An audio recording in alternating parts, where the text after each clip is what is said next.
Boa tarde, meu nome é Ana Clara Andrade, sou acadêmica do curso de Direito da Unitins Campus Palmas.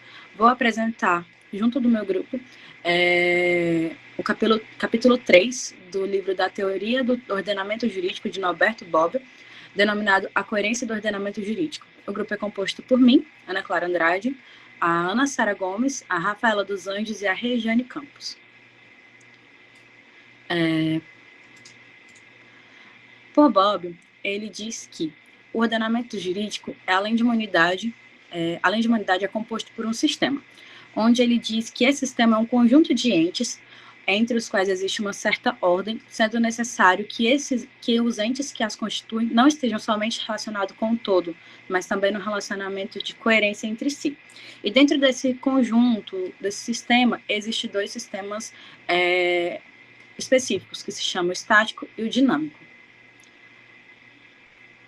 onde o sistema estático é o qual as normas são relacionadas umas às outras, como proposições de um sistema dedutivo, e o didático é aquele no qual as normas se compõem derivadas umas das outras através de sucessivas delegações de poder. Onde dentro do livro, Bobbio diz que o Kelsen informa que, no caso, o direito atual que atualmente o que sustenta o ordenamento jurídico são sistemas de segundo tipo, no caso, o sistema dinâmico. Aqui tem uma pequena comparação que ele diz, que o Bobbio diz que os sistemas estáticos, no caso, seriam ordenamentos morais, e o ordenamento jurídico é um ordenamento no qual o enquadramento das normas é julgado com base num critério meramente formal, sem dependência do conteúdo.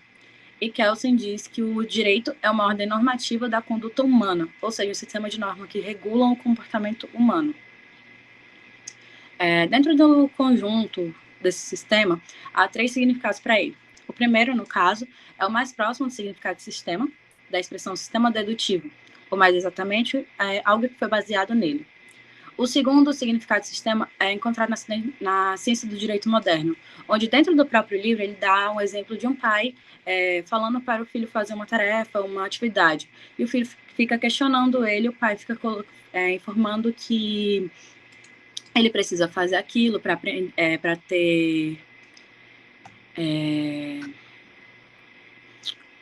ter mais, para saber mais, porque ele precisa ter conhecimento daquilo, porque ele precisa de mais conhecimento, ou então porque aquilo é um dever dele.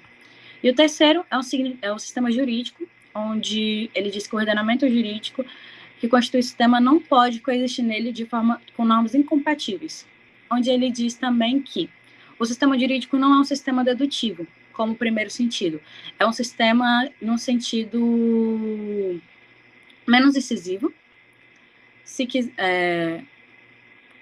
ou então no sistema negativo, onde uma ordem exclui a incompatibilidade das partes simples.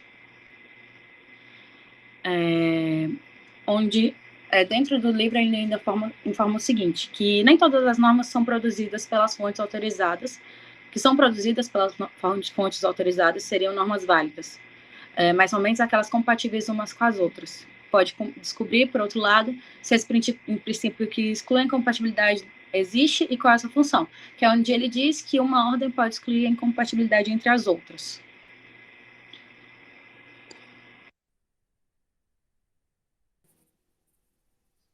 Antinomia.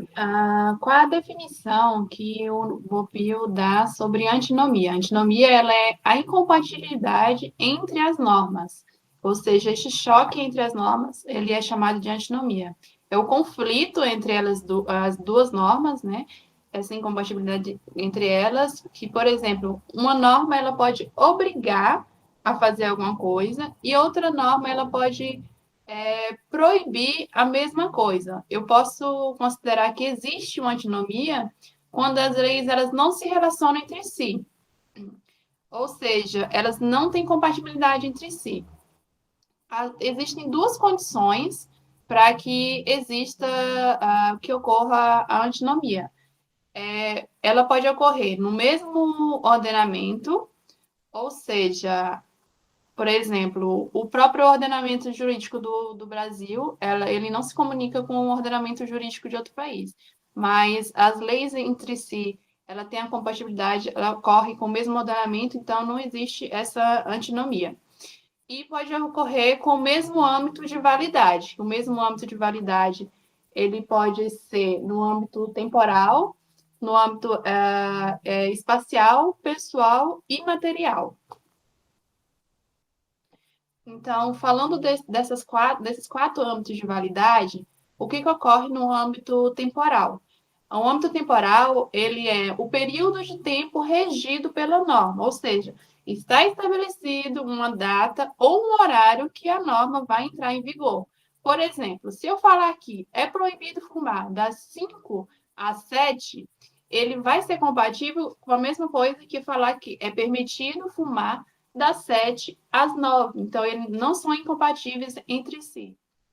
No âmbito de validade espacial, o local é o local sobre o qual a norma exerce sua função imperativa. Por exemplo, o que o Bobbio traz como exemplo no livro?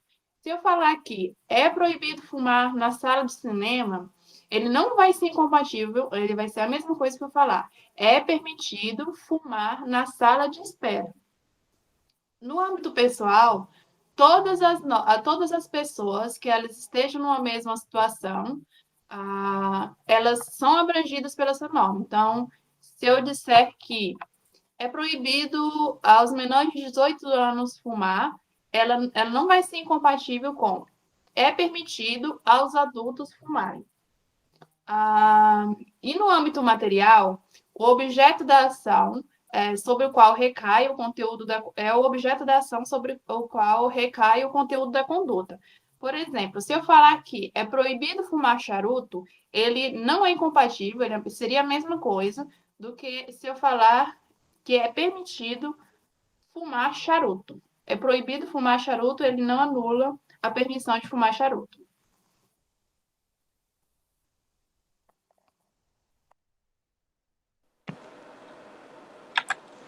Bom, eu vou falar um pouquinho sobre os critérios para a solução das antinomias. Como a Regiane falou anteriormente, a antinomia se trata do encontro de duas preposições incompatíveis, proposições.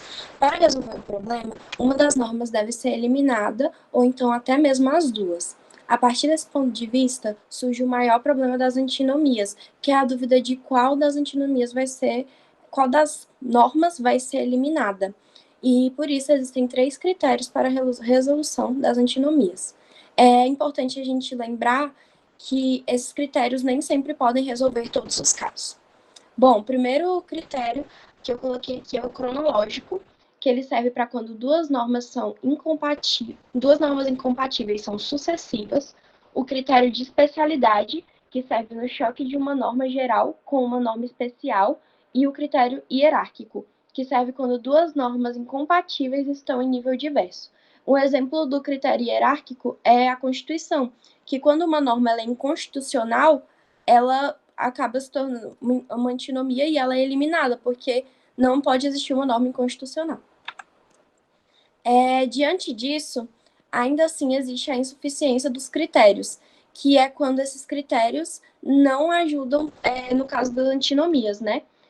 O primeiro caso é a operação é feita pelo juiz, chama-se interpretação abrogante, onde o jurista sugere solução aos juízes e, eventualmente, também ao legislador, que é quando nenhum dos critérios auxilia na resolução do problema das antinomias, essa primeira caso, né, que a pessoa pode recorrer para solucionar.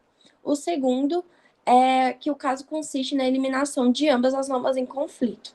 E o terceiro é a solução conserva as duas normas incompatíveis, demonstrando que a incompatibilidade é apenas aparente.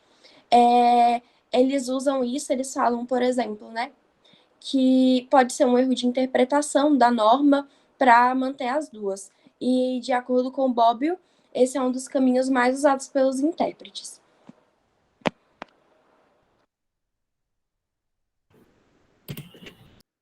Além do conflito existente entre normas, Bob apresenta a possibilidade de ocorrer conflito entre os critérios dados.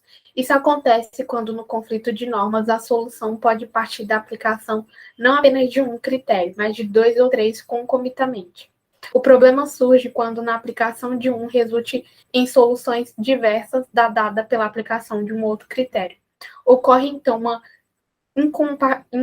incompatibilidade entre critérios, denominado por Bob como incompatibilidade de segundo grau.